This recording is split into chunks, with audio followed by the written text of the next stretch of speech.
Already having it standing if I this.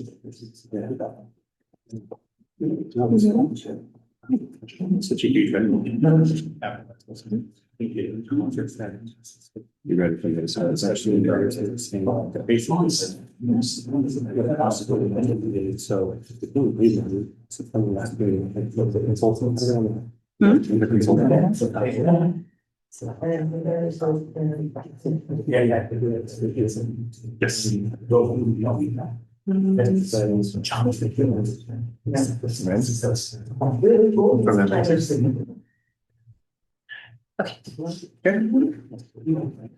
Calling the May 18th, 2026 Parks and Recreation Commission meeting to order at 5:38 p.m.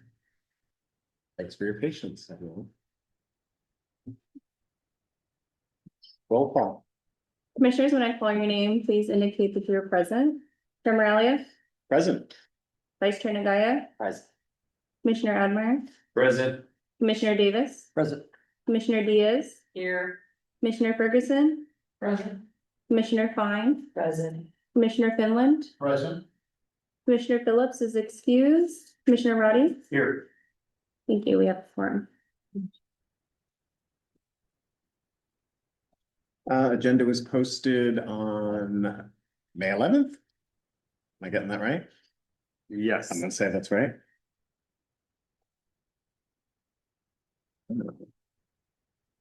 Has everyone had a chance to look at the minutes from last month? Any changes to said minutes? Can I get a motion to approve them? So moving. Second, Second. there you go. Chair Moralia? Approved. Vice Chair Nagaya? Approved. Commissioner Admire? Approved. Commissioner Davis? Approved. Commissioner Diaz? Approved. Commissioner Ferguson? Approved. Commissioner Fine? Approved. Commissioner Finland? Approved. Commissioner Roddy? Approved. Thank you. Okay, public comment. This time has been set aside for members of the public to address the Parks and Recreation Commission on agenda items and items of general interest within the subject matter jurisdiction of the commission. Although the commission values your comments pursuant to the Brown Act, it generally cannot take any action on items not listed on the posted agenda. 3 minutes are assigned for each speaker. Do either people who are live and in person wish to speak? Come on up.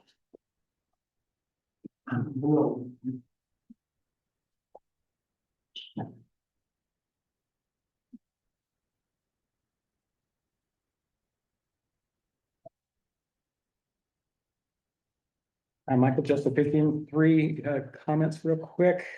First one this morning at James Jesse Park, being unhoused. I went and washed myself up a little bit. The water there made me stink bad. So it's like it's reprocessed water.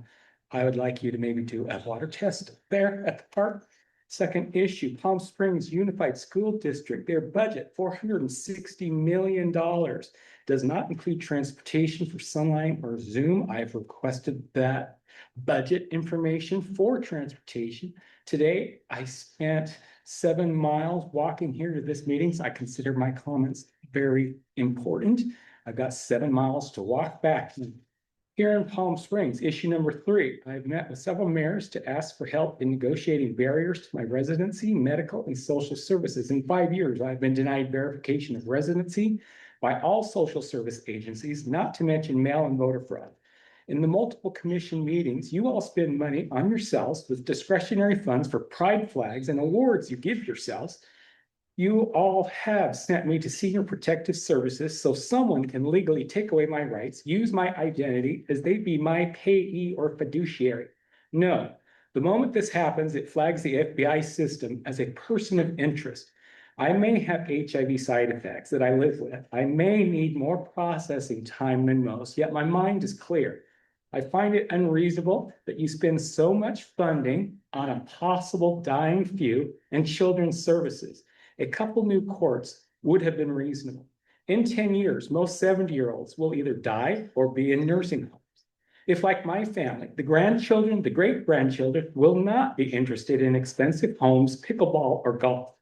It would not have been unreasonable to create a location for a warming and cooling program for those citizens in need with a reduced rate food vending machine and an ice machine when it's 105, 110, 120 outside.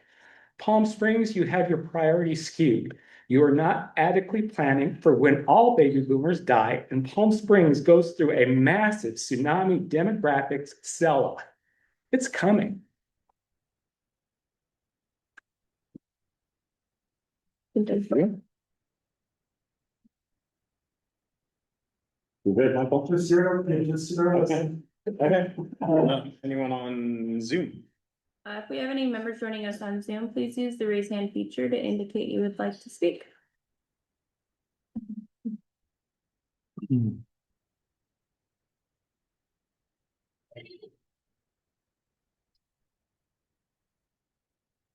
members on Zoom? No. Well, then that concludes public comment. Presentations on special events, that's you. Yeah. Yes, all right, so I'll give you an update of some upcoming special events to be aware of. First off is this Thursday on May 21st, we are doing summer kickoff at Village Fest. So from 6 p.m. to 9 p.m., the Parks and Recreation team will be out there at Village Fest. So join us for an evening filled with sunshine, laughter, and family fun as we celebrate the start of summer together. Participants will have the opportunity to enjoy exciting outdoor games and cool off with a refreshing watermelon drink while soaking in the lively Village Fest atmosphere. On this Saturday, on May 23rd, we have our Dip into Summer event at the Palm Springs Swim Center. This is our 4th annual event, so please join us for a splashing good time as we cool off, make memories, and welcome the summer season together. From laughter and games to exciting pool activities, this event is the perfect way to dip into summer with family and friends. And this will occur at the Swim Center from 11 a.m. to 6 p.m. this Saturday. On Tuesday, May 26th, this was also emailed to you earlier today. We will have our Downtown Park Splash Pad reopening at 4 p.m. So we are very excited to celebrate the grand reopening of the Downtown Park Splash Pad. So kick off the fun with interactive activities for all ages and important Water Safety Month education at this event. On Saturday, May 29th, we have our annual awards banquet at the Janesville Jesse Desert Highland Unity Center. This event honors the incredible people who participate and volunteer for our programs. So join us for a special evening of awards, guest appearances, and refreshments as we recognize our community's achievements. And coming up very soon in the next few weeks, we welcome summer camps from June 8th through July 31st. So when school's out, the fun begins, and that's where Camp Palm Springs takes into place. We offer exciting summer days filled with games, crafts, sports, swimming, field trips, and themed activities. So our campers build friendships while creating unforgettable summer memories. Registration is already open and is filling up. So if you or you know of anybody that is interested in participating in this Camp Palm Springs program, please register as soon as possible. And there are 2 locations at the Leisure Center and also at the Janesville Jesse Desert Highland Unity Center. Make this registration free. No, there is a cost for registration. Yeah, depending on the location. I don't have the cost of $64 for residents, $63 for residents 82 for not. and 82 for non-residents. And then that's at the Leisure Center. And it's much discounted at Janesville Jesse. $6 a week at Janesville Jesse. Moving on, our Mermaid and Pirate Pool Party. This will be on June 13th. This is a new event that we are offering this year at the Palm Springs Swim Center. This will be from 12 to 3 p.m. on June 13th. We will have free family-friendly event filled with crafts, face painting, and more. And don't miss your chance to register for Mermaid Time and dive into a magical day of adventure at the pool. And yes, we will have mermaids at this event, so that'll be super fun and exciting. On June 20th, we will have donuts and do-it-yourself with Dad here at the Demuth Community Center. That'll be from 9 a.m. to 11 a.m. For a hands-on workshop where families can create unique gifts and keepsakes together. You'll enjoy delicious donuts and all supplies are provided. And we're asking those to register by June 12th for that event to secure your spot. And then at the end of June, on June 27th, we kick off our Dive In movie series also at the Palm Springs Swim Center. The lineup for this family-friendly series is sure to make a splash on your summer evenings. We'll have poolside popcorn, activities, and of course, fun movies for all. And that movie on June 27th is Shark Tale. And that concludes our upcoming special events. Okay. How many action items? 3 action items? We're on discussion. Oh, thanks. Oh, but just this lovely thing sitting in front of all of you. Who is going to lead this discussion? Yeah, so we'll introduce it. To give you all an update, we, as you all have heard, our project manager, John Brickley, talked before about us beginning our work on the Downtown Park Amphitheater Expansion Project. In 2024, the city council approved a Measure J funded project for the department to go ahead and look at ways that we would expand and re-look at the way the amphitheater operates at the downtown park. Currently, it's a stage with a simple shade structure above it. And so there was $754,000 allocated for this project. And so we've taken upon ourselves to actually move this project forward as it's been sitting there for a couple of years. We've hired MIG as our consultants on this project to do some work and present to you all a couple of conceptual designs. MIG is on the call. We have Oscar from MIG present who will walk you through some of the different options for designs. And we're asking the commission to provide some comments and feedback so that we can then take that back to MIG and refine the concepts. So I will turn it over to Oscar with MIG to go ahead and share these design concepts with you all. Great. Can you hear me? Can you hear us, Oscar? Yeah, I can hear you. Can you hear me? Yeah, Give me a second, let me turn you up. Okay.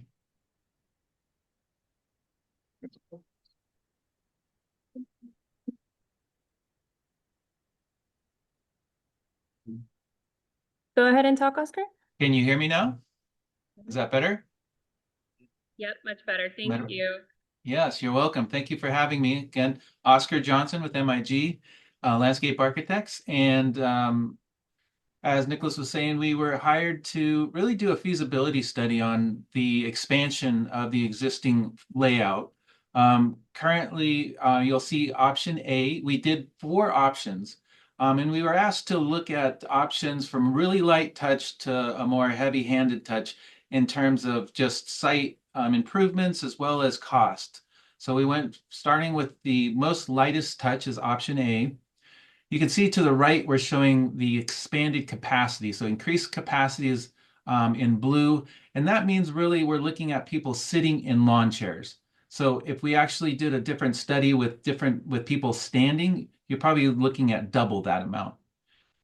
So most of the use that we saw was people in lawn chairs. And so in this option, we're looking at increasing capacity by improving the seating at the existing sloped area. So to give you context, North Museum Drive is located to the left with the museum located to the left. Museum Way is just down to the bottom or the south of the page, if you will.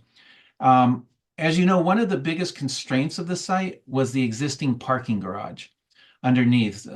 Constraint in the sense that we need to make sure that whatever we put up there, it has to be structurally sound. So we've consulted with a structural engineer just for feasibility, not in any way necessary, like exact costs or if it's going to work or not. We just asked, will this possibly work? And so this is how we came up with some of these concepts. We also consulted with Big Air Audio, who's a audio consultant that actually does these types of venues. I believe they might have done a few of your venues as well. So we had those consultants as well in terms of just program and as well as just site planning.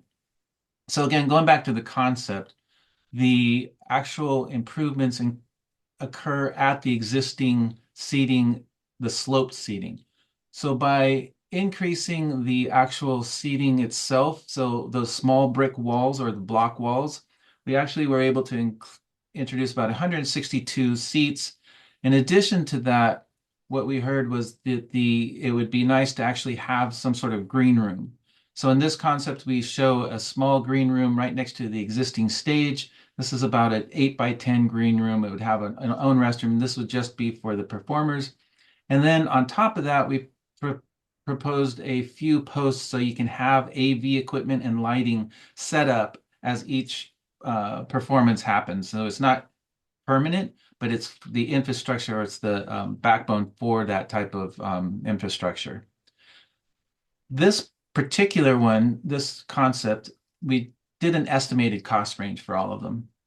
Again, this is the lowest. This is prevailing wage. This includes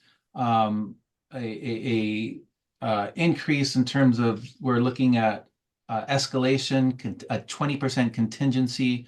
This is typical for a design at this level. And then, of course, the general conditions mobilization. So this is all inclusive. We're looking at about 1 to 1.5 million. The unknowns are the green room in terms of what you want, programming and everything else, and then the structural stability, how that works in terms of construction. The section below shows what that might look like. We also included some shade in this particular concept as well. And that would be like a fabric shade canopy. So what I thought we'd do is just go through the concepts, and if you want it, we can open it up to questions after. Is that okay? Yes. Perfect.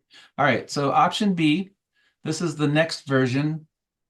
You can see right off the bat here, we're going backwards in seating. Well, why is that? Well, in this case, we actually increased the stage. So we made the stage bigger. So this really focuses on the performer.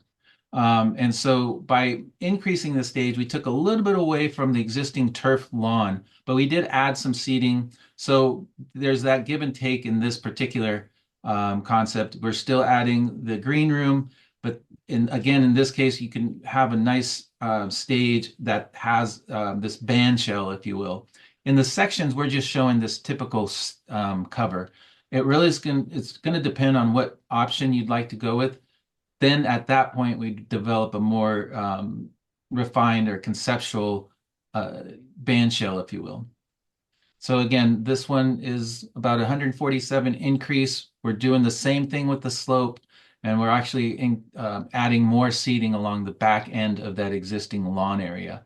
And then again, creating that larger stage. And that larger stage is about a 30 by 50 stage. So that's option B, and that one is coming in about 1.5 to 2 million. The next one is option C. This one we looked at, well, if we didn't do the existing area, if we wanted to keep a lot of that intact except for the stage, we looked at the opportunity of using the space across Museum Way, so right behind the stage. In this one, we actually put the stage in that space. We added a bigger green room, a larger stage. You're really open to a lot more flexibility in terms of what that stage could look like. What we did is we actually infilled the street with turf block. That's the concept there. You could still drive over it when an event is not happening. And then we took that existing stage and created more seating. So in this one, you'll see that we increased the seating by about 461 seats. And in the section below, you can see again the existing sloped area that remains the same in this concept. Now, if you wanted to even increase the seating more, we can get about another 160 occupants in that sloped area if we actually did more work on the sloped area. But this one doesn't include that. And this one's coming in about 1.7 to 2.5. Again, those unknowns are that stage. And in both, all of these concepts, we're showing construction over the existing parking area. So option D this is the heaviest touch where we really just flip things around. We actually are looking at putting the stage on the terra firma, the area that's not over the existing parking stage. So you see those the two red lines along the existing option D. You can see one that's just coming up alongside the existing stairwell and one along Museum Drive. Those are the constraints of those, or the extent of that underground parking garage. So you can see we just put the stage off to the right. with a larger proposed green room and restroom. And that restroom and the green room is about 12 by, I'm sorry, option D, we're looking about 15 by 20 with about a 30 by 50 stage. This is the one that we actually were able to create the most seating of about 626. And by taking out the existing stage, making that into more of a sloped area for seating, and then also doing that the same thing on the existing palm tree area, which is to the right. That could be sacred ground, and maybe, there might be some pushback in terms of, yeah, we don't want to touch that. So really looking at those as options or phased options, if you will. But you can see the section again, the stage is elevated. It really gives you a lot more flexibility in terms of the seating.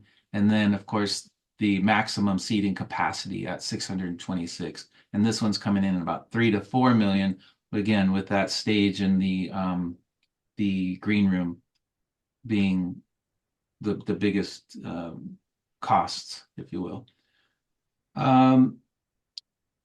So at this point, I can open it up to questions. I had a question. I've been to all of them, all the concerts in the park. We only do about 6 a year. My personal opinion is that to make a green room that's so huge and fancy for the way it's utilized, I'm not really sure that makes any sense in my opinion. How big is the stage currently? Currently, go ahead. Yeah, I'm just wondering how much bigger you're making the stage than what it is currently. Sure. So in the first option, we're not making it any bigger. The second option, the stage, we're making it about 30 by 40. So we're making it about, currently it's about maybe 15 by 20. Or about 15 by 30, maybe. What I really, personally, what I like about going to the concerts in the park is that it's intimate. And yes, it's getting crowded and people are kind of on top of each other, and I just feel like I love what it's about. If we just had a little bit more seating for people. And also, I think there's a way to utilize the other side of the stage. And I personally would not want to see any of the trees or any of our downtown park change. That is just not, I don't think anyone's gonna be happy with that at all. So I don't know if there's a way to utilize, keeping the stage pretty much where it is. Yeah. So if you go back to option A, that's the lightest touch. This is where we're keeping the stage. We're not touching the structure. We understand that structure it's really unique, and so that's something that we thought about in this concept where you're not touching that actual structure. It's staying intact. I don't see the shade over the band. Is that shade right there? It looks It's like the a current hat. shade structure, It's a shade the structure? current one. Oh, okay. Yeah. I got you.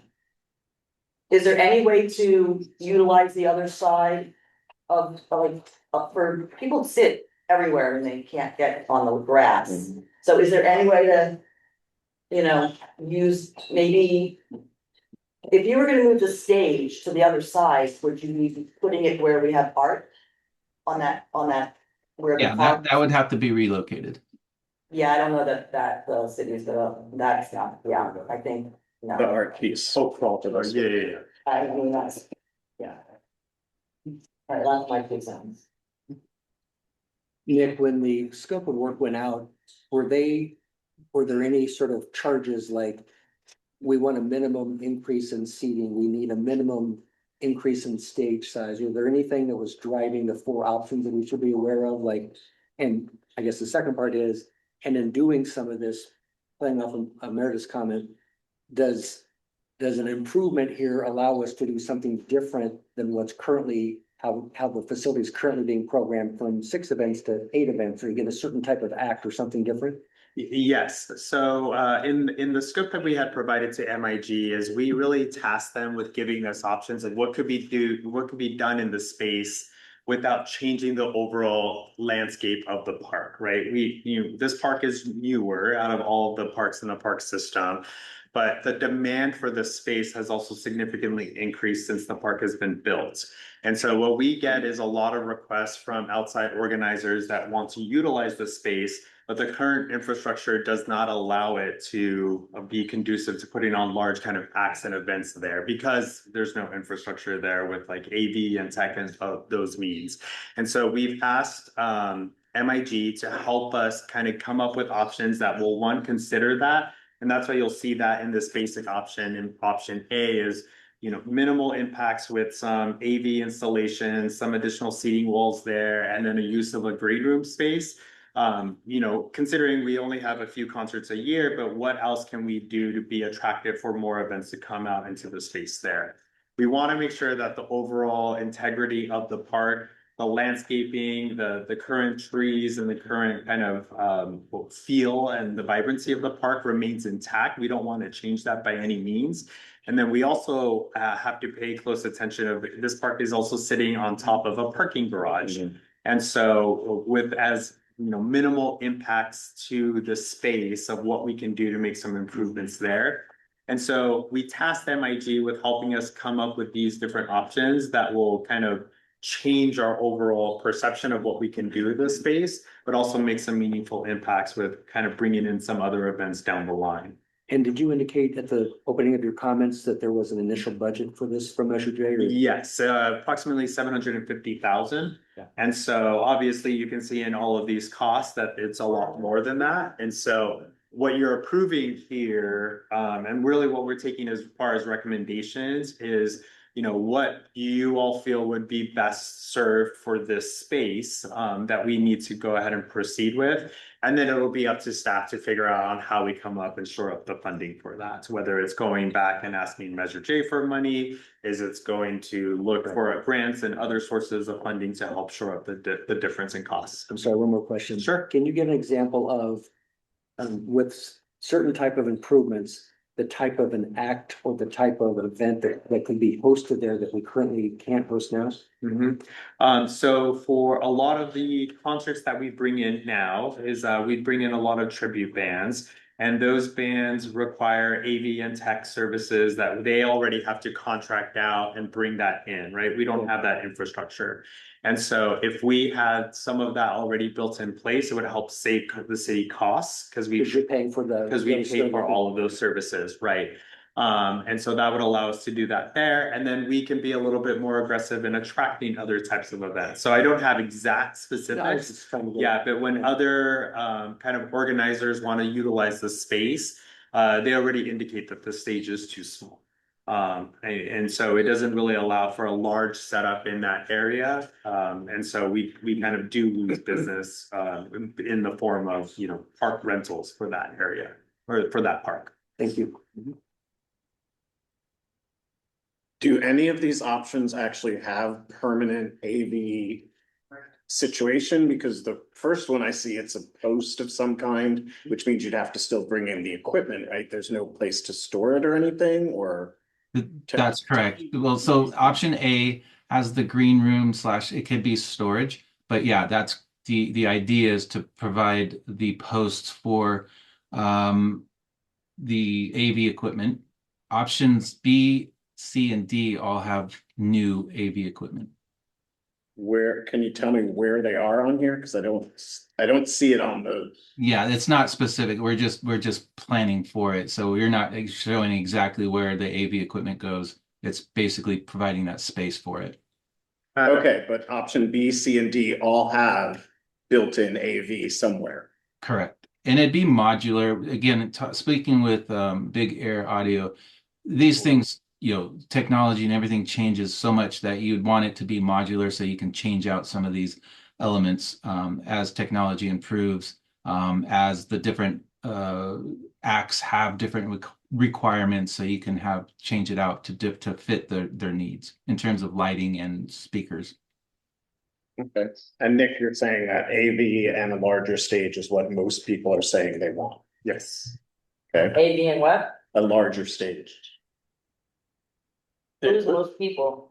The people that we're trying to attract to perform there. events.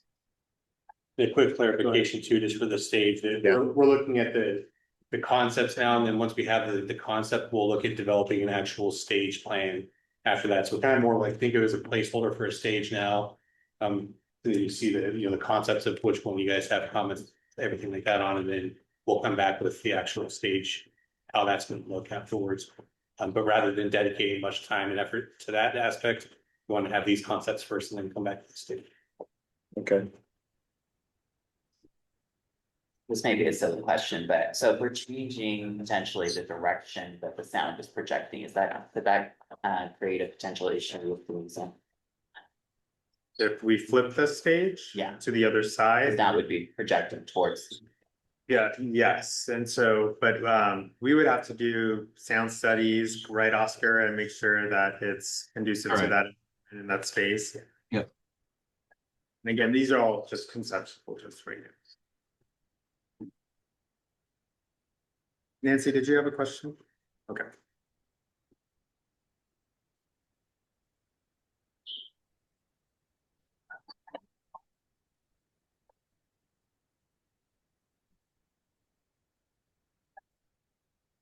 Ask a ton of questions. I mean, I'm with Meredith. I hate the idea of putting this stage where the art piece is. I feel like that's problematic. I'm also not thrilled with moving the stage to the other side by the parking structure. I just don't see the city investing over $3 million on a new stage in a new park when we have old parks that need way more. And we really need more places for people to sit. That's really what we need. If there's a Right. way to figure that out, we're golden, because it's just that I put my chairs down at noon, so I can. Yeah, it's a That's dead spot, fine. yeah. But if there's a way to even behind the stage, there's place to sit. Maybe there's a way to have a stadium seating that could be just set up for concerts in the, behind the stage for people who can't get there on the grass. There's maybe some stadium seating for people that's portable. So Meredith, the first two show an increase of roughly 150 people. give or Mhm. take. Does that strike you as enough, given your personal experience there? I mean, we're all talking to each other a bit, but it's also the beauty of that park. Yeah. It's really special. You're with everyone, I mean, we need like. At least 150 more seats, 200 would be great, 3.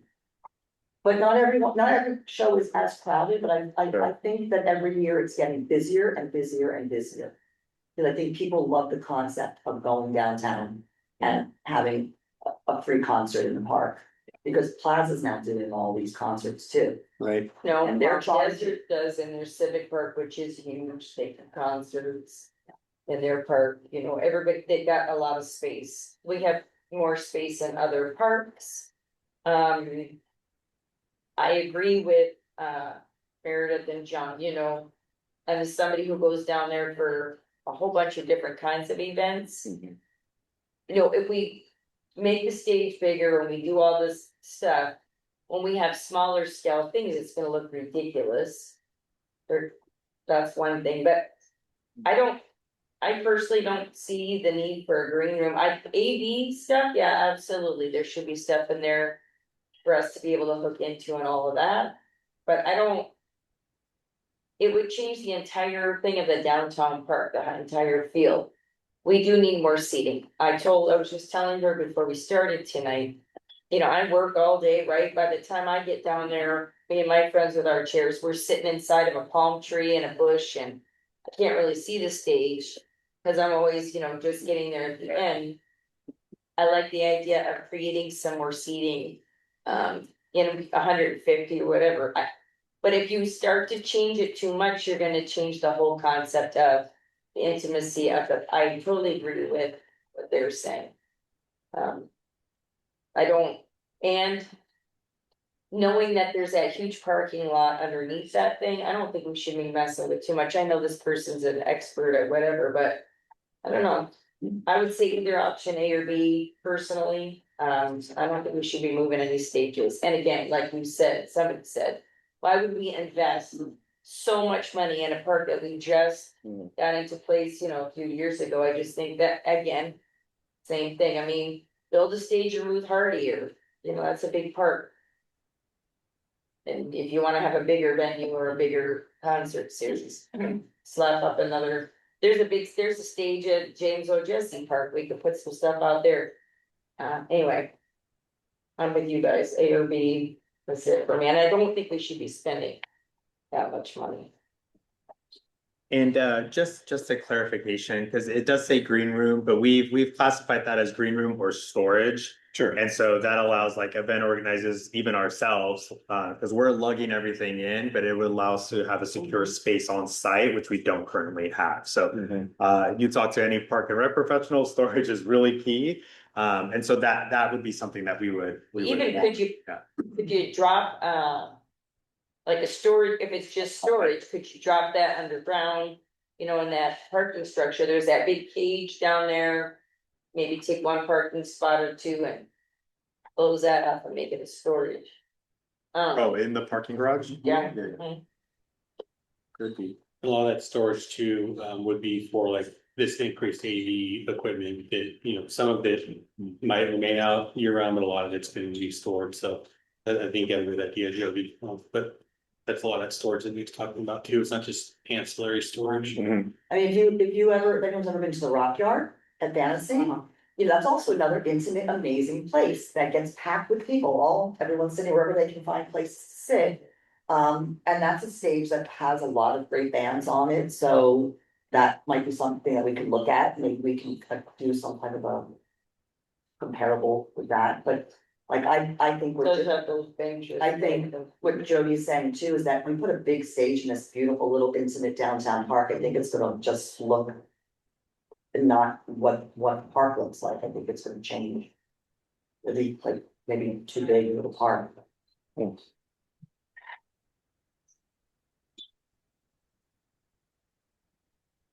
Is, just to check something on the numbers here. This existing retaining wall seating, it's 107 seats, and in option A, it stays that. In option B, it drops significantly, but it still shows the same quantity in square, and I thought square footage. But the capacity goes from the 107 down to 34, so is it actually losing that many seats in the design? Sorry, I didn't follow it. So you're in the existing, so option A, the existing retaining wall seats. Is that this, says 107, and then option B says 107. And then here it goes 107, but it's 34. No, don't give me your check, you'll go 7.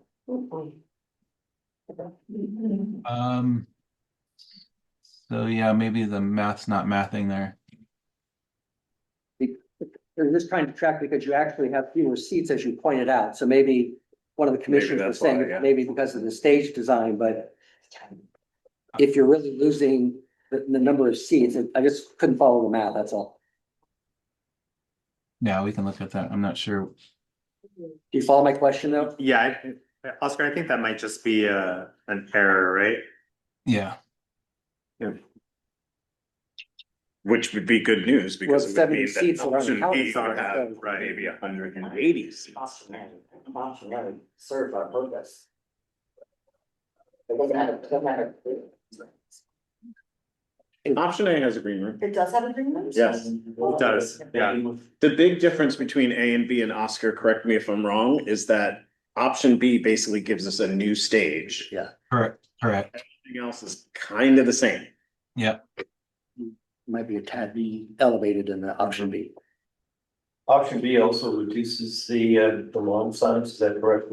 Correct. Yeah, you could see the area that's so the line with its dashed that used to be, so we're basically just creating a space for people to walk in front of that. So we're creating a concrete space, and then the solid line is the edge of the turf now. Whereas in option A, you'd see that it goes all the way to the just before the existing stage. Yeah, understood.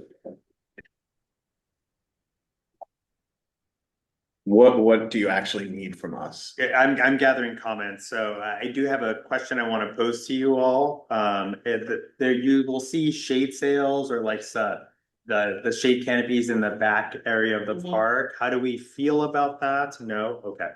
Other thoughts? It gets dark, I mean, it's like the sun goes down pretty quickly when we're. If you're gonna and you're have not a- doing it in the beginning, you're not doing it in the front, so. If you're gonna have a daytime event. You're not gonna do it in the dead of summer, where we would need No. shade, I mean, nobody's gonna go too hot. Right. So I don't know the point of that, it's not like it's gonna rain on us. And like she said, in fact, and if you wanna, if you do winter stuff, or I don't, you don't really get a fall, but, But it's only part of it, the people who are sitting down front, they don't get anything anyway, so. Yeah.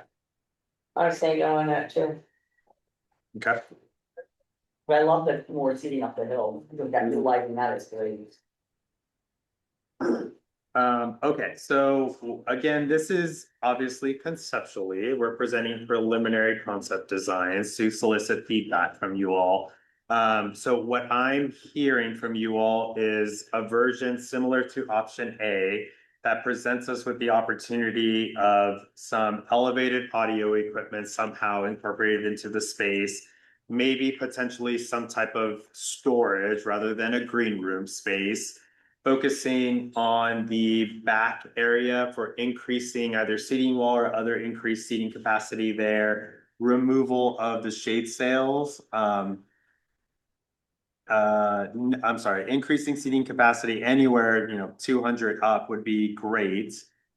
And the focus of making sure that we are maintaining that area as an intimate space within the park.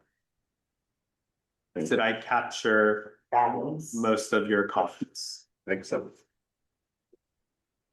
Okay. I just had a quick question. I know somebody brought up the use of the underground structure as either storage. We actually thought about that, and I was just wondering, is that open for consideration? I think we just have to look at that, Oscar, a little bit more to see what that looks like and exactly like placement and all of that. So I think we can work with you on that. Okay. All right, any other final comments from commissioners? Just one clarifying thing for everybody too, just in consideration. We did meet with like a city engineer, we did meet with a large group, city management out there. There's been a lot of consideration that went in here. So just know that we're not just throwing out a design idea. And then I know Oscar, we got him in touch with Rios, who was the original design firm who did this as well. So just like Nick said, it's just conceptual, but I just want you guys to know that we did have some of those initial concerns as well. So took that into consideration into these concepts that you're reviewing. Sounds good. Thank you, Oscar. Of course. Thank you, guys. All right, we'll be in touch. All right. Bye.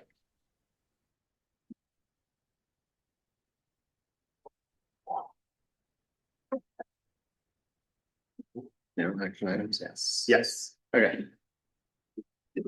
I'm assuming you're handling action items, Nick? Janice. Oh. All right, so we have for you all some revised banner program guidelines. So here we have our program coordinator, Janice Lopez, to give you a brief little update on the guidelines. So Janice, it's all yours. All right, good evening, Chair, Commissioners, and staff. Thank you for the opportunity to present the proposed banner program guidelines for the city of Palm Springs tonight. I'd like to provide an overview of the program, explain the purpose behind the updated guidelines, and to highlight how these changes will improve efficiency, consistency, coordination with both staff and community organizers. The banner program plays an important role in promoting community events, nonprofit organizations, partnership, and city-supported activities throughout Palm Springs. Banners are highly visible to help showcase our city while informing residents and visitors about upcoming events and programs. Because banners are displayed in public spaces throughout the city, it is important that we maintain a clear standard for safety, appearances, scheduling, and operations. The updated banner program establishes several key components. First, it provides standardized banner design guidelines to ensure banner maintenance, a professional and consistent appearance throughout the city. It also outlines design and fabrication standards so that banners are durable, readable, and appropriate for outdoor display. In addition, the program establishes clear approval procedures, installation and safety requirements, as well as a fee and scheduling processes. The guidelines are intended to create a more organized and predictable process for applicants while also supporting efficiency for city operations. The overall goal of the programs is pretty straightforward. We want to promote community events in Palm Springs, maintain public safety standards, ensure consistency, banner quality and appearance, and support efficient scheduling and coordination between the applicants and city staff.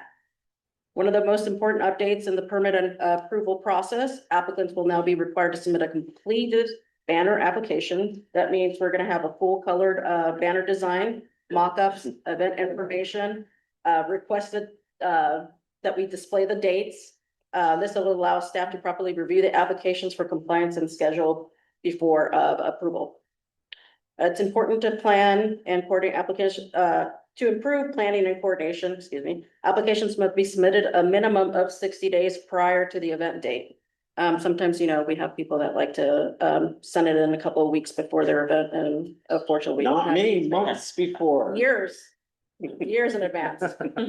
Once a completed application is received, city will review the completed application within 7 working days.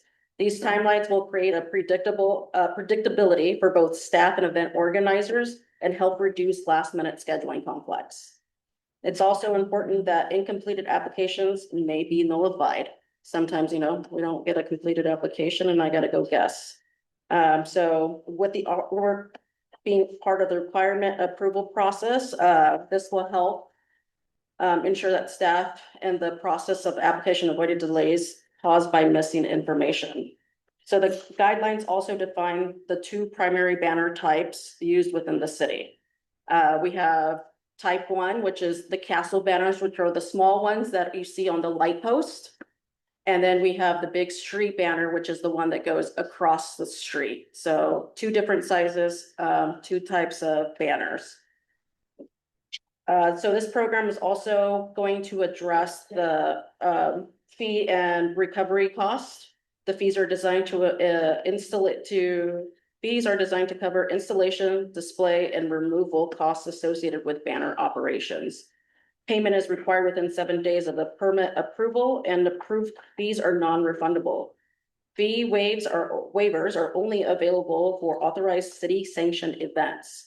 Establishing clear fee structures ensure that the program remains sustainable and allows the city to recover operational costs associated with the banner management program. Okay, from an operational standpoint, these updated guidelines significantly improve staff coordination. A standardized procedure will help streamline scheduling and installation, reduce incomplete applications, and create clear communication between staff and event organizers. This program will also enhance efficiency by establishing predictable timelines and improving the tracking of the banner inventory and the display locations. So currently, right now, we have 2 street banner locations. For the big ones, we have the north, and then we have the south, which is down on Ramon and Palm Canyon. For castle banners, we have over 200 posts available, and those run up Palm Canyon, part of Indian Canyon, and we have all the side streets. All right, so most importantly, the banner program continues to support community events by providing organized promotional opportunities while maintaining fairness and consistency for all applicants. These updates ensure that all organizations or event organized are held to the same standard and expectations. So in conclusion, the banner program helps promote community events, nonprofit organizations, and city partnership throughout the city of Palm Springs while ensuring fairness, safety, and efficient operations. Does anybody have any more questions? The costs go up at all? Costs, yes, for the fee schedule, just a little. Okay. CPI, not too much. The city puts up, we put up banners and things that for city events, so that is, like, we don't pay for that, that's part of cost cities. Correct. Yeah. So what if there's 2 things going on at one time, who gets the banners, like for instance, Whoever last applied year there was first. Black History Month and there was modernism, so how would that work? Usually city events take priority. Priority, yeah. Where are they on the side streets? We have them up Tockwitz, Amato, Alejo, all the side streets starting from, Uptown District, Going just over Going- to Indian? going towards, Ramon. Yeah, they start about Visitino Yeah. and then down to Ramon, So it's basically the same program you've had, you're just fine tuning it. fine tuning it out, perfect, yes. And arenas, right? Arenas, yeah, we have Separate 12 convention posts center. there. And then obviously someone can't just buy like 6 months and say, I want this for 6 months. Sure, they can. Sure you can. What Sure they the city can, has- yeah. where the city needs that space. I don't know when ours go up, but it's You way guys- before February. You rent them for a month. Yeah. Okay. But if we're trying to also go back to the last conversation we're having about the downtown park and attracting new business and the ability to, during the course of the year, as this becomes more and more popular, they're gonna want to promote even banners, et cetera. How do we manage that expectation of a new business that we're trying to attract and giving them the opportunity to advertise? When in fact, people can log in 6 months in advance and lock it in. And so we have a basic understanding of when some of the big events happen in town. And so staff are very familiar with the coordination of some of these larger events and the timelines for that and when they typically install and deinstall banners. And so we have a calendar that we've been updating and maintaining so we can keep track of all of that. And so we have an idea of when, essential availability is of these banner spaces. And when there are blank banners not up, then we put in and we fill in, like you'll see Village Fest banners up there, just to kind of fill in that space. And so when new events and things come into town, it is a little bit more challenging because we have to work with, some of the kind of seasoned events that are already taken in place and have history with us. But we try to work with a lot of the event organizers. Janice does a fantastic job in managing this program. It is very complicated, especially considering the amounts of banners. I think it's 252 or 56 banners that we have for the castle banners throughout the city. And so we have a really good understanding of the events that are already happening in town, and we just try to slot in and fill in those gaps. Especially though, if we're successful in attracting more and more business to the downtown park and more concerts and more live performances, et cetera. Allowing ourselves the ability to have that wiggle room, more having a slot or two that's available for the unexpected. I don't know if we can do that, but so that's Yeah, I've been here for a couple of years. I've been here for a couple of years. Kind of doing a filler, right? Like, so I see sometimes. We do. We Love Canada goes up. Yes. Correct. So it's like, oh, there's something here now, there's We Love Canada up. You'll see Uptown District banners, you'll see, Yeah, I love that. downtown, so we do have quite a bit for fillers. Yeah, and other than theaters, though, you're seeing a lot more downtown because of the theater. Right. And And you'll see some of their Newcastle banners, and they have the middle, street banner outside of the theater. How many That of is those theirs. mounts do you have for the big middle of the street? Just 3. Two, the north and south, and the middle is the theater. So do you just need a vote from us or? Correct, yeah, so we are requesting an approval from the commission for these updated banner program guidelines that were sent to you in your agenda packets and are also available at each of your seats. I move to approve. Second. Thank you. And I'll go ahead and do a roll call. Chair Morale, Approved. Vice Chair Nagaya, Approved. Commissioner Admar, approved. Commissioner Davis, Approved. Commissioner Diaz, Approved. Commissioner Ferguson, Commissioner Fine, Approved. Commissioner Finland, Approved. Commissioner Roddy.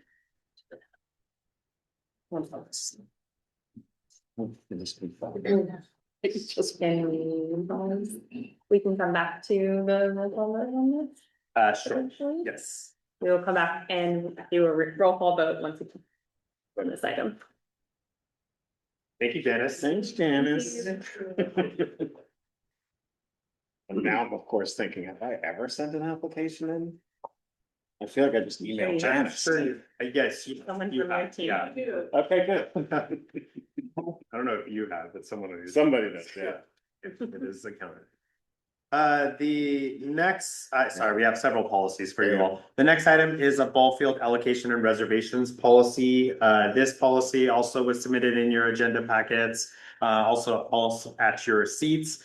This is for a reservation policy for all ball fields, and we consider ball fields softball, baseball, and soccer fields. And so that's all distribution of field space throughout the city. And so these are updated guidelines that really outline the allocation priorities, who has first right for all of these use of our facilities, and just lays out some expectations. And so we are requesting commission approval on this as well. Or I'm happy to answer any questions that you may have.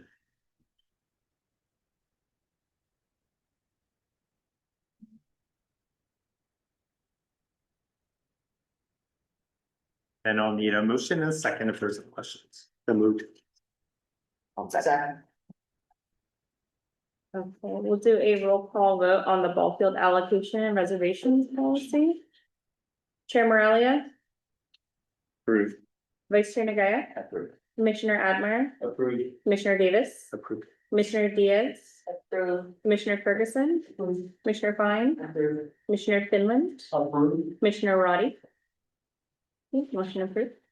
And then we're gonna revisit a roll call vote on item 8A. And we'll go ahead and do a roll call vote. Do we want to read motions?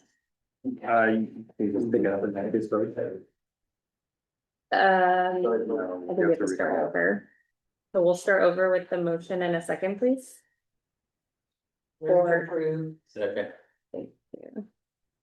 And now we will do a roll call vote on item 8A.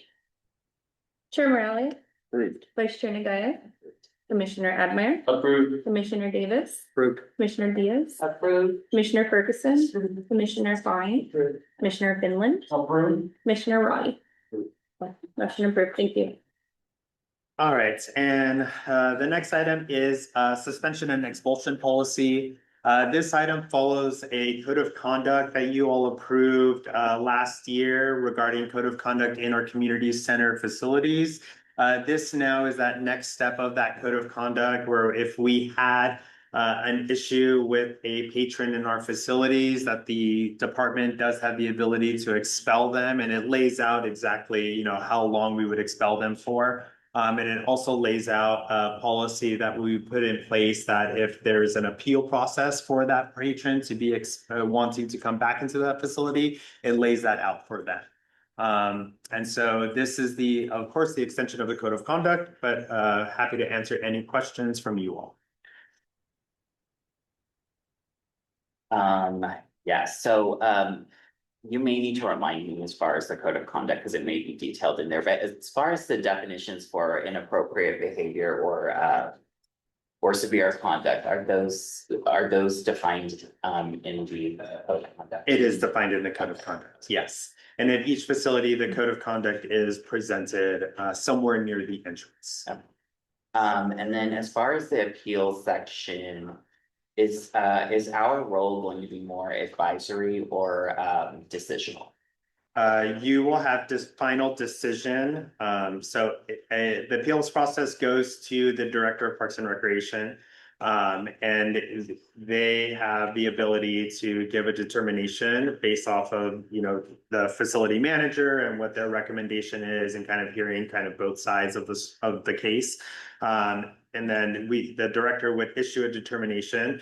If the person, the patron who is expelled from the facility still wishes to appeal further, then they would come present that to the Parks Commission, and you ultimately have final decision. Okay, and that will be during the public meeting. That will be agendized and presented at a public meeting, correct? And I believe it says at the next available public meeting for the Parks and Recreation Commission. Thank Good you. to us. Any other questions? I make a motion to approve this policy. Second. Thank you. We'll do a roll call vote. On item 8B, Chair Morelia, Approved. Vice Chair Nagaya, Approved. Commissioner Admin, Approved. Commissioner Davis, Approved. Commissioner Diaz, Approved. Commissioner Ferguson, Commissioner Fine, Okay. Commissioner Finland, Approved. Commissioner Roddy. Thank you, motion approved. I thought I was done. You're not. All right, so director's report, so I will give you an update of what the department has been up to since our last commission meeting. Some items on the city council agenda, so I'm sorry, that's the wrong city council date, but should have been, I believe, May 12th. But at that last city council meeting, we had several items that affected the Department of Parks and Recreation. First was an agreement with Brightly Software for facilities management software. This is an extension of our current agreement, which essentially this is what our park maintenance division utilizes to track and manage all of our assets in our parks. And so we are extending that for an additional year with that contract that the IT department helped us with. Second item was for the Victoria Park restroom replacement project. That contract, construction contract was awarded to Global Builders Incorporated. Engineering is moving forward with that construction contract. Once they issue the notice to go ahead and start work, it's about 130 working days to go ahead and work through that project. The third is the acceptance of the downtown park fountain splash pad renovation. That is an item that Public Works took forward as now that we have completed the splash pad project at the downtown park.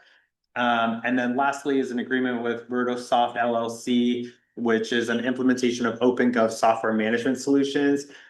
This will in the future replace our asset management software that we utilize. So you'll see we did an extension of our current software agreement with the idea in the future. Now we're moving forward with consolidating multi-departmental interface throughout the city, which will allow us to kind of share notes and assets and all that stuff throughout the whole city. So that'll affect not only Parks and Recreation, but Public Works, engineering, code compliance, and some other departments that will interface into that new system. That's going to take some time once that fully implements and builds out. Some recruitment updates for you all. So we have 2.5 FTE lifeguards that actually started today at the Swim Center division. I'll share more updates with you at our next commission meeting of those two candidates or now employees for us. We have a park maintenance worker that is starting on May 24th. We have another maintenance worker that is in the pre-employment process. And then some other items for lifeguard, 2 recreation program assistants, and a park ranger. We are working with human resources right now to post job postings for all of those vacancies. And so we're really in the works and working with HR to backfill a lot of our vacancies throughout the department. Some other items that we've been up to at the Swim Center, we are celebrating a water polo program anniversary. So while this anniversary was celebrated in February, we're officially celebrating the 1-year anniversary a couple weeks ago with the water polo program with a pizza party to recognize the program's success and their growth. The program has continued to thrive through strong weekly participation with our dedication of our lead lifeguard, Rob, who has helped foster a welcoming environment for players of all abilities for the water polo program. The program focuses on teamwork, community, and skill development and continues to provide participants with a positive and engaging recreational experience. On Saturday, April 18th, we had our 50 years of wellness events. Where we are always looking for an opportunity to promote health and wellness. This event was held in Wellness Park on a sunny Saturday morning, and where participants had the opportunity to experience a relaxing yoga session led by Mariana, our yoga instructor, as well with a high energy dance aerobics class with Endeavor with Jace. That got everyone moving and having fun. The event was a wonderful way to celebrate wellness, encourage healthy lifestyles, and bring the community together as we continue honoring 50 years of Sunrise. On April 22nd, we had our Earth Day with a park ranger. This was a great opportunity for us to celebrate Earth Day with an art and craft events, decorating flower pots, learning about butterflies, and helping release our very own community-grown butterflies into the wild that was held here at the Demuth Community Center. On Thursday, April 30th, we had our May the 4th Be With You celebration as part of Village Fest, where participants had the opportunity to personalize their very own lightsabers, with over 150 creations lighting up the night throughout downtown Village Fest. From creative costumes to glowing lightsabers, the evening was filled with excitement, imagination, and community spirit. On May 1st, we had our Cinco de Mayo celebration at the James L. Jesse Desert Highland Unity Center. Guest speaker Debbie Sanchez from Raymond Cree Middle School shared the history of the Battle of the Puebla with more than 100 guests. Attendees of all ages enjoyed a vibrant evening featuring free food, music, and a performance by Sol de Mi Tierra Ballet Folklorico and a traditional piñata breaking. On Wednesday, May 6th, we had our Rock the Park celebration with a Doobie Brothers tribute that was in partnership with the Chamber of Commerce. Guests brought blankets, lawn chairs, and a good time while unwinding under the stars with family and friends. And as you can see here, the park is packed with attendees from that event. On Saturday, May 9th, we had our Mother's Day celebration at the Demuth Community Center, where families gathered for a heartwarming Mother's Day celebration filled with creativity, fun, and appreciation for moms and mother figures. Attendees enjoyed a special craft project, free food and beverages, and a variety of family-friendly activities designed to bring the community together in celebration. On Friday, May 15th, as part of our Rec Unplugged series, we had a glow-in-the-dark games and activities event. The Rec Unplugged team brought the energy with a fun-filled evening packed with glow-in-the-dark games, exciting activities, and nonstop entertainment. Participants wore their brightest neon colors and joined us for a night full of laughter, friendly competition, and glowing fun. And this event lit up the night at Demuth Park. A program feature highlight is yoga, where Monday through Friday, they are at the Palm Springs Leisure Center and on Saturdays at the Demuth Community Center. We invite the community to relax, recharge, and reconnect with yourself with yoga with Mariana. Whether it's your first time touching your toes in a while or you're already a professional tree pose master, this class is for you. Participants of all skill levels are welcome to enjoy a calming and supportive environment, focus on movement, balance, flexibility, and wellness. On Saturday, May 2nd, we had the opportunity to close all of our parks and recreation facilities to the public as we gathered all staff from the department for a special all-staff in-service day. The day provided an important opportunity for our employees to participate in professional development trainings, department-wide policy and procedure updates, and team building activities to strengthen collaboration and communication across all divisions. Staff engaged in interactive sessions that promoted learning, connection, and shared goals, reinforcing the department's commitment to providing high-quality service and fostering a positive workplace culture. And you can see several pictures here. We were at the James L. Jesse Desert Highland Unity Center for this event. And then a team photo of all of us that were there in this slide here. Our theme was Level Up, which focused on video games and incorporating that into our everyday activities, but also with the theme of us leveling up the way that we do parks and recreation and how we deliver that service to the community. Did you play the Sierra song the whole time? Level Up? You know what? I meant to play that. I could, yeah, we did not. We played a lot of video game music.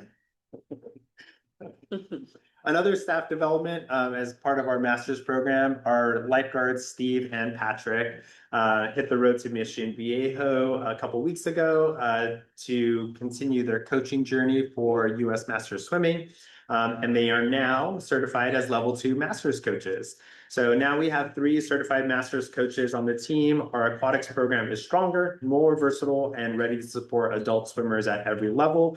And a huge congratulations to Steve and Patrick for getting their certification, which launched this morning. We have our new program, Aqua Boot Camp, that started today, which is a 60-minute water workout designed to build strength, stamina, and energy in a fun group setting. The program is offered on Mondays and Wednesdays from 7:45 to 8:45. And our lifeguard, John Perry, is leading this class. And speaking of John Perry, this is an employee spotlight on him. He is in his second year as a lifeguard with us. He is an AEA, a certified aquatics fitness professional, and Red Cross certified swim instructor. He is a seasoned triathlete, and John is excited to work with the team and our community to develop new aquatics fitness programming, including the new Aqua Boot Camp, which started today. Another program feature is our Pee Wee Rec program, which has been having a very exciting month ahead with a lot of different just celebrations, family fun, and unforgettable memories. I had, although we don't have a picture here, but I have a wonderful opportunity to read to the kids a couple of weeks ago, which was just an amazing experience. And I will say the kids said it was the best day ever and even better than Disneyland, which was really wonderful. And so it was a great opportunity to go ahead and give back to the community and spend some time with them. To wrap up the month, we will probably celebrate our graduating class of 5 students as they move on to kindergarten. And it's a joyful milestone for our Pee Wee Rec families and a wonderful way to recognize all the learning, growth, and friendships made throughout the year. Another program feature is our FKO programming, which is our for kids only. This month, we will be filled with fun activities, creativity, and special moments as participants enjoy their last weeks of the school together. It's a wonderful time to reflect on the friendships, memories, and experience shared throughout the school year, ending with the season with fun, laughter, and of course, FKO spirits. Another program feature is our youth basketball program, which is held every Wednesday at the Demuth Community Center. And this is youth basketball open play in the gymnasium. And so we invite the community to grab your friends and hit the court to practice skills, play pickup games, and improve your game. Also, another program feature is our Aikido program, which is held on Tuesdays and Thursdays at the Leisure Center. This offers participants a fun and skill-building martial arts experience for all levels, which focuses on developing discipline, coordination, and confidence while learning the fundamentals of Aikido in a supportive environment. Some maintenance highlights to be aware of that our maintenance division has been focusing on over the past month. We made some repairs and refurbishments to the Rainmaker, which is the fountain in Francis Stevens Park. So you can see a lot of the before and after pictures there. Some fresh paint and taking care of the amenities really just add some vibrancy over to that. And so really proud of our maintenance team for doing their work on this project. Another thing that we've recently installed is we are going through and updating the storage containers here at Demuth Park. We've installed a new storage container here, which AYSO and DYA utilizes. And so we've been in communications with both of those user groups and making some coordinated effort on moving into these new storage containers. And so there was currently one on property here, another one at the other end near the ball fields. And so we're making improvements on replacing those, which have been basically at the end of its useful life. City Hall Dog Park is now open. It opened on Friday. And so the park maintenance team did some recent weed removal and rock cleanup where we removed all rocks, cleaned and removed all weeds and debris, and returned the rock for a fresh look. And you can see in a future picture here, the hydro seeding project is now complete at City Hall Dog Park.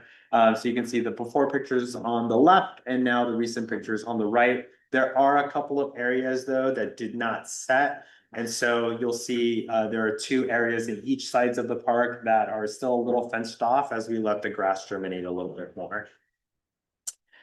We also had a main water line break at Sunrise Park, which our team quickly took care of, which caused the restrooms being closed temporarily during the repair. But our team is very skilled in making sure that we repair those things very quickly to make them better for our community to use. And I will turn it over to our project manager, John, to give you a few other project updates. Everyone, I'm going to run through these a little bit quicker than normal, so happy to answer questions, but just keep it with the sheet. Desert Highland Playground project, we're still in legal contracting and procurement review for all the different facets there. The pictures on the bottom doesn't look super exciting, but that is the equipment. It's actually at the contractor yard here in Southern California. So as soon as we got those contracts and get the permit, that stuff can roll out and truck to be here basically in the state. So we're ready to move quickly. The swim center, locker room and office renovation is currently in the design phase with our architect and engineering staff as well. We're hoping to have that wrapped up here pretty shortly. We've got another meeting in the next week or two with them to finalize the drawings. Once we have that, get the construction documents, then we'll go out to bid and have a more idea of what that construction timeframe is gonna look like. Don't you have any idea when that is going to be in terms of the construction?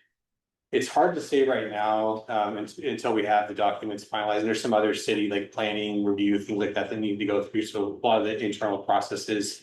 Once we get past that design phase while they're working on the construction documents, there'll be some other facets at City Hall kind of mulling it over.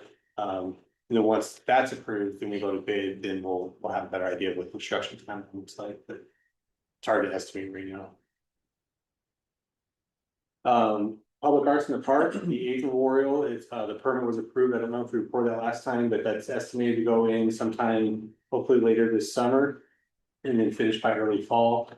Beautiful shade, there's actually the dragonfly on that one. That bench, we're coordinating a walkthrough sometime next week when the chair of the Arts Commission gets back to go look at that site, and we're coordinating with their contractor to help expedite the permitting process. And the Desert Highland Park, the Jacob Jesse Community Center, we're anticipating hopefully hearing back sometime this month on the Wyatt Mural grant application we put in the state. So fingers crossed, we'll hear back some good news on them and trying to get that project moving. The new park improvements projects, I'm sure all of you saw as you were coming in, and attaching our parking here. All facets are under construction. They've got the bathrooms, the dog parks, the various different parking lots. The netting and some of the turf conversion cleanups like that around the other areas, some of the ballpark fields still on track for October. Hopefully, we're gonna have those parking lots open a lot sooner. I don't want to give an absolute date yet, but those are moving along pretty quickly. The downtown park amphitheater, not a whole lot to say on that. I know we just went through that presentation there. The initial concepts were provided to us. They were provided to you today. So we'll keep that one moving and come back on next steps on that one. A few other project updates, the pickleball, that's the some of the slabs right there for the pickleball courts that have been poured. That has been delayed until July. It's still just the same switchgear issue we've been running into. So we estimate that's gonna be delivered July 9th now. Once that's delivered, we'll have to coordinate with Edison, the contractor, get that hooked up. So we'll have a better estimate on the timeline soon, but it's gonna be at least mid-July.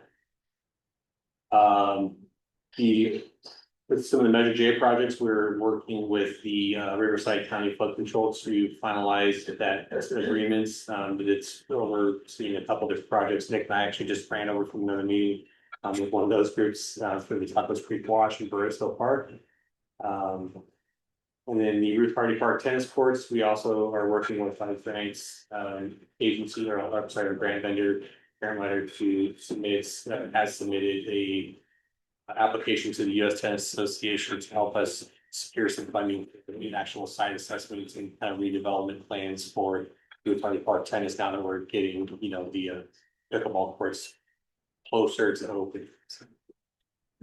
Anybody have any questions on any projects? I just have one question. Are the temporary dog parks now closed? They're still open. They are still open. So the temporary the temporary dog park at Sunrise Park will be open until July 15th.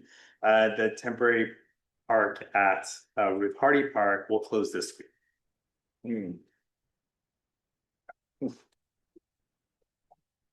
Yeah, we have a couple of events coming up in that space, so we need to move that into that location. Or remove it, sorry.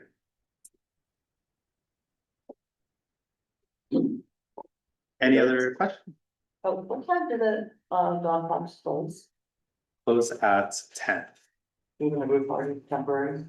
Yeah, well, there's no lights there, so. For the dog. Anybody else? Good. Time for ad hoc updates. Let's try to keep it so that if your ad hoc has not met, there's no update. So dog park, no update. Well, your meeting, I know, the 28th of May. I'm on top of it. Pickleball? I don't know if you met or not. I don't have anything to add, anything to add to what John has already stated, so that's where we stand right now with pickleball. Swim center, you haven't met, right? No. Golf? Alex isn't here. I don't know. We'll what's be having a his name. meeting on Wednesday this week. Yeah. Oh, because our meeting is early there, that's why the ad hoc is later. Right, yes. And do you have anything for master planning park announcements? No. No, but are we involved at all with, John, what you're doing, John, for those art pieces in the parks? And are we involved with that, or are we not involved with that? For the like AIDS memorial. Now, for the other pieces that are going into the other parks? no, you all have already approved of that. Are you talking about beautiful shade and stuff? Oh, yeah, I forgot, yeah, yeah. You already approved My that. bad. Right. But I believe the ad hoc committee is going to be engaging with the public art For the representatives future. for future. Okay, Yeah. yes, thank you. Cool, moving on. Commissioner comments, just a reminder that this is for any of us to give brief comments, updates, or announcements, but they should be relevant to the city of Palm Springs and specifically the Parks and Recreation System. So, anybody? Any commissioner comments? I had one. I was not able to reapply to continue serving on the commission. My term is ending.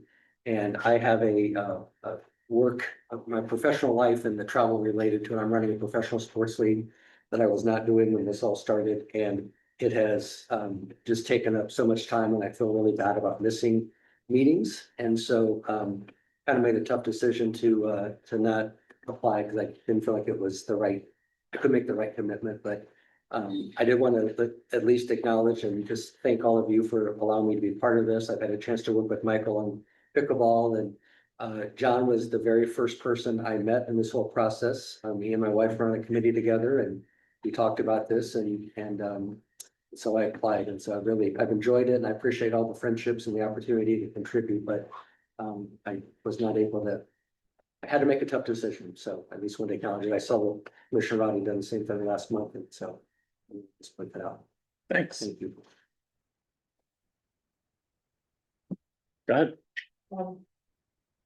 Tomorrow morning, between 9 and 11 at Jacob Jesse and the Blue Zone Project and someone trying to take it up. Town hall meeting. Transportation and helping you guys out the building them. Are you going with that too, Meredith, or Well, no? I got the notice on it, but I'm not sure. Okay. If I can or not. And the mother in the hospital.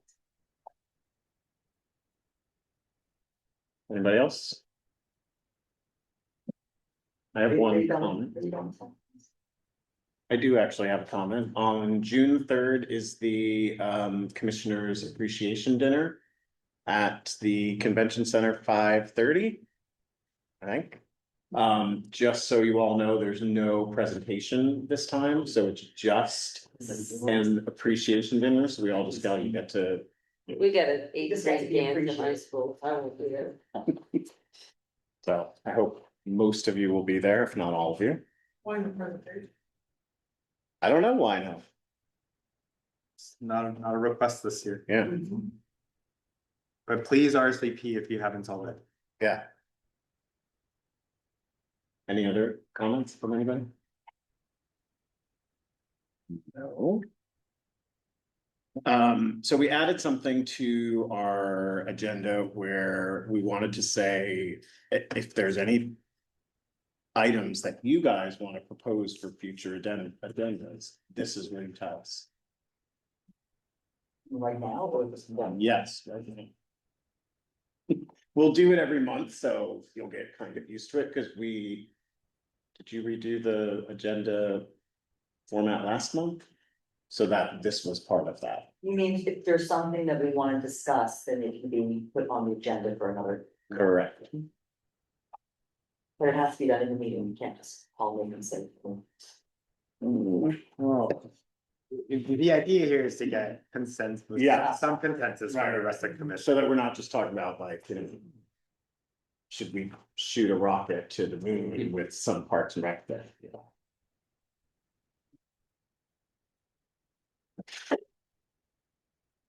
So no future agenda items, that's fine. Can I get a motion to adjourn the meeting then? Okay. Parks and Rec Commission meeting adjourned at 7:02 PM.